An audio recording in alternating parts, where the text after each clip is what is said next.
कश्मीर से जी न्यूज की आजाद रिपोर्टिंग जारी है। असली कश्मीर की तलाश में जी न्यूज संवाददाता राहुल सिन्हा पाकिस्तान के कब्जे वाले कश्मीर से सटे गुरेज घाटी के नीरू गांव पहुंचे। यहां उन्होंने स्कूली बच्चों से बात की जिनके लिए हिंदुस्तान सब कुछ है और वो देश की तरक्की में योगदान करना चाहते हैं। नहीं, ये बहुत गलत है। कोई कुछ लोग कहते हैं कि हमें आज़ादी चाहिए, हम पाकिस्तान के साथ जुड़ना चाहते हैं, मगर हम पाकिस्तान के साथ जुड़ना नहीं चाहते क्योंकि हम पहले से ही आज़ाद हैं। हमें जो ऑल राइट्स होते हैं वो हमें मिलते हैं, इसलिए हम पाकिस्तान से जुड़ना नहीं चाहते क्योंकि पाकिस्तान में जो आजकल खराबी हो रही है, आतंकवाद से जो खतरा है वो आजकल पाकिस्तान में बढ़ता ही जाता है, इसलिए हम अपने लिए खतरा मोल नहीं ले सकते। सर, हमें भारत के बारे में बहुत कुछ पता चला कि हम भारत सबसे बड़ा मुल्क है और इसमें बहुत बड़ा खूबसूरत मुल्क है। सर भी सब बहुत अच्छा है, उन्होंने हमें यहाँ से ले जाकर भारत दर्शन टूर करवाया।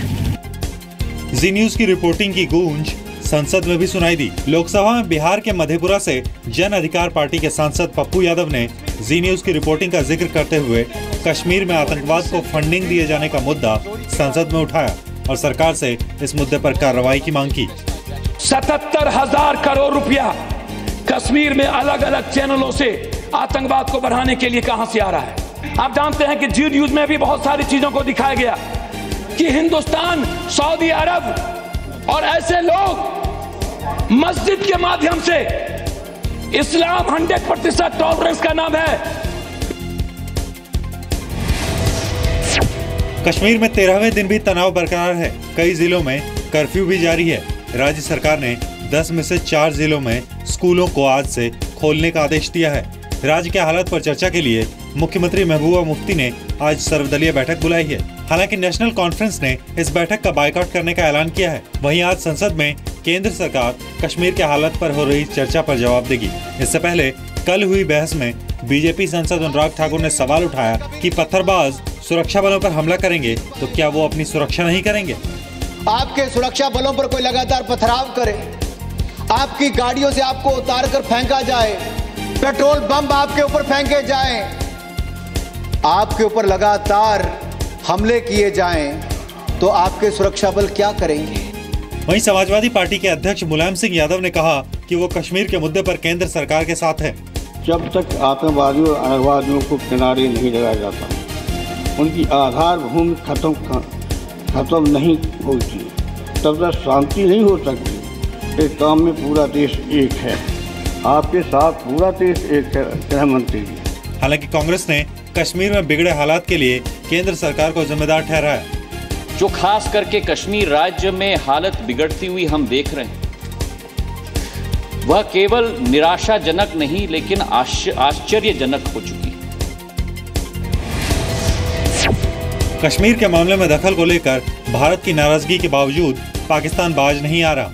पाकिस्तान के प्रधानमंत्री नवाज शरीफ ने कहा कि कश्मीर भारत का अंदरूनी मामला नहीं है और कश्मीर में जनमत संग्रह कराया जाना चाहिए। पाकिस्तान ने कश्मीर के मुद्दे को संयुक्त राष्ट्र के टॉप ऑफिशियल्स के सामने भी उठाया। पाकिस्तान ने आतंकी बुरहान वानी के एनकाउंटर के बाद भारत पर कश्मीर में मानवाधिकार का उल्लंघन का आरोप लगाते हुए यूएन चीफ बान की मून और सिक्योरिटी काउंसिल के प्रेसिडेंट को चिट्ठी भी भेजी। इतना ही नहीं, पाकिस्तान ने बुधवार को कश्मीरियों के साथ एकजुटता दिखाने के लिए काला दिवस मनाया और कई शहरों में रैलियां भी की।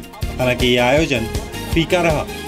उन वाकयात के खिलाफ मनाया जा रहा है जिनका सामना कश्मीर के अवाम एक तवील अरसे से तो करते चले आ रहे थे, लेकिन हालिया दिनों में उसमें इजाफा हुआ है।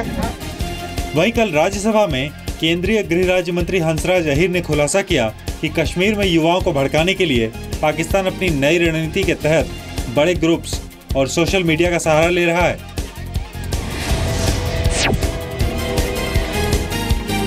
बीएसपी अध्यक्ष मायावती को अपशब्द कहने वाले बीजेपी के पूर्व नेता दया शंकर सिंह के खिलाफ बीएसपी ने मोर्चा खोल दिया है। इस मामले में पुलिस में शिकायत दर्ज कराने के बाद बीएसपी अब दया शंकर सिंह की गिरफ्तारी को लेकर आज लखनऊ में विरोध प्रदर्शन करेगी।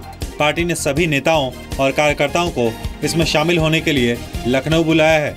उसने अपनी बेटी के बारे में बोला है, जो लोग मुझे नहीं बता रहे, अपनी बहन के बारे में बोला है, और ये जो उसने शब्द का इस्तेमाल किया है, तो पूरा देश मेरे ख्याल बीजेपी को कभी माफ नहीं करेगा। दयाशंकर सिंह ने अपने बयान पर माफी मांग ली थी, लेकिन बीजेपी ने उनके बयान को माफी लायक न मानते हुए उनकी पार्टी से छुट्टी कर दी। देखिए, भारतीय जनता पार्टी पहले ही कह चुकी है कि ऐसी भाषा का हम समर्थन नहीं करते। पार्टी इस निर्णय पर पहुंची कि उनको उपाध्यक्ष पद से तत्काल प्रभाव से मुक्त करना है और मैं उन्हें पद से मुक्त कर रहा हूँ। राज्यसभा में वित्त मंत्री अरुण जेटली ने भी मायावती पर अभद्र टिप्पणी के लिए खेद जताया। मैं एक बार फिर बहन मायावती जी के प्रति खेद व्यक्त करता हूं कि ऐसी शब्दावली का प्रयोग हुआ। हम सब आपकी प्रतिष्ठा के साथ अपने आप को जोड़ना चाहिए। गुजरात के ऊना में दलित युवकों की पिटाई को लेकर राजनीति गर्मा गई है। कांग्रेस उपाध्यक्ष राहुल गांधी आज ऊना जाएंगे और पीड़ितों से मुलाकात करेंगे। वहीं दिल्ली के सीएम अरविंद केजरीवाल का कल वहां जाने का कार्यक्रम है। हालांकि इस मुद्दे पर जिस वक्त गृह मंत्री राजनाथ सिंह भाषण दे रहे थे, उस वक्त राहुल संसद में झपकी ले रहे थे, लेकिन कांग्रेस ने इनकार किया है कि राहुल गांधी सो रहे थे। तो मीडिया भी कुछ बना देती है और बोलते रहते देश में और बहुत सारा काम है, उसका देख लीजिए आप। इस मामले में अब तक 16 आरोपियों को गिरफ्तार किया गया है, जबकि 7 पुलिसकर्मियों को सस्पेंड कर दिया गया है। अपराध की गंभीरता को देखते हुए पूरी जांच सीआईडी क्राइम ब्रांच को सौंप दी गई है। दिल्ली की केजरीवाल सरकार ने अपनी पार्टी की महिला कार्यकर्ता सोनी मिश्रा की आत्महत्या की न्यायिक जांच के आदेश दिए हैं। वहीं सोनी मिश्रा के पति ने आरोप लगाया है कि सीएम केजरीवाल उनकी पत्नी की खुदकुशी के लिए जिम्मेदार हैं।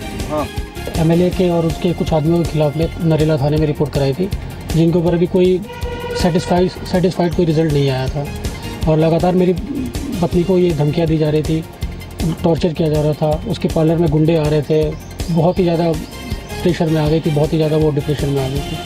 एएपी कार्यकर्ता सोनी मिश्रा ने खुदकुशी से पहले बयान दिया था कि आम आदमी पार्टी का ही नेता रमेश भारद्वाज उससे छेड़छाड़ करता था। रमेश भारद्वाज स्थानीय एएपी विधायक शरद चौहान का करीबी था, इसलिए पार्टी के नेताओं ने उस पर कार्रवाई नहीं होने दी। हालांकि आम आदमी पार्टी ने इस बात से इनकार किया है कि आरोपी रमेश भारद्वाज एएपी का कार्यकर्ता है। जब वो परेशान हमारे पास आई थी, उनसे मुलाकात की गई थी और उनको फिर आम आदमी पार्टी ने उनको डीसीडब्ल्यू के पास भेजा था। आम आदमी पार्टी ने एफआईआर रजिस्टर कराने में उनकी मदद की थी। मध्य प्रदेश सरकार के एक मंत्री ने राज्य के सीहोर जिले में किसानों की आत्महत्या को लेकर विधानसभा में एक अजीब बयान दिया है। राज्य के गृह मंत्री भूपेंद्र सिंह ने एक सवाल के लिखित जवाब में कहा कि सीहोर में बहुत से किसानों की आत्महत्या के पीछे भूतों का हाथ है। पिछले 2.5 साल में सीहोर में 400 से ज्यादा आत्महत्याएं हो चुकी हैं। हालांकि बाद में बचाव करते हुए मंत्री जी कहते दिखे कि राज्य सरकार अंधविश्वास को बढ़ावा नहीं देती।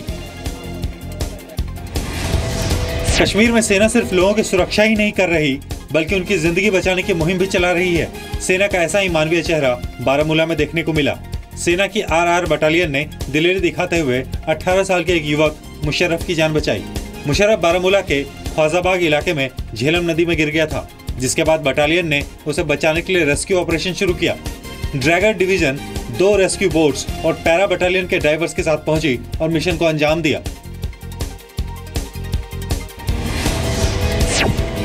भारत से भगोड़ा करार दिए जा चुके उद्योगपति विजय माल्या का कहना है कि भारतीय एजेंसियां साए की तरह उनके पीछे पड़ गई है। माल्या ने एक मैगजीन को दिए इंटरव्यू में कहा कि इंडियन अथॉरिटीज उनका पीछा करना छोड़कर लंदन आकर उनका इंटरव्यू कर लें।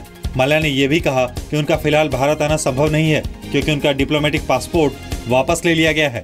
माल्या मार्च में देश छोड़कर ब्रिटेन चले गए थे। माल्या बैंकों के करीब 9,000 करोड़ रुपए के कर्जदार हैं। भारत और वेस्टइंडीज के बीच 4 टेस्ट मैचों की सीरीज का पहला टेस्ट मैच आज से एंटीगा में खेला जाएगा। नए कोच अनिल कुंबले की देखरेख में टीम इंडिया पहली बार मैदान पर उतरेगी। दोनों टीमें युवा हैं, लेकिन अनुभव के मामले में भारतीय टीम मेजबानों पर भारी है। भारत ने वेस्टइंडीज में पिछले 2 दौरों में सीरीज जीती है। भारत ने 2011 में वेस्टइंडीज में हुए 3 टेस्ट में 1-0 से जीत हासिल की थी। कप्तान विराट कोहली को भी लगातार तीसरी टेस्ट सीरीज जीत का इंतजार है।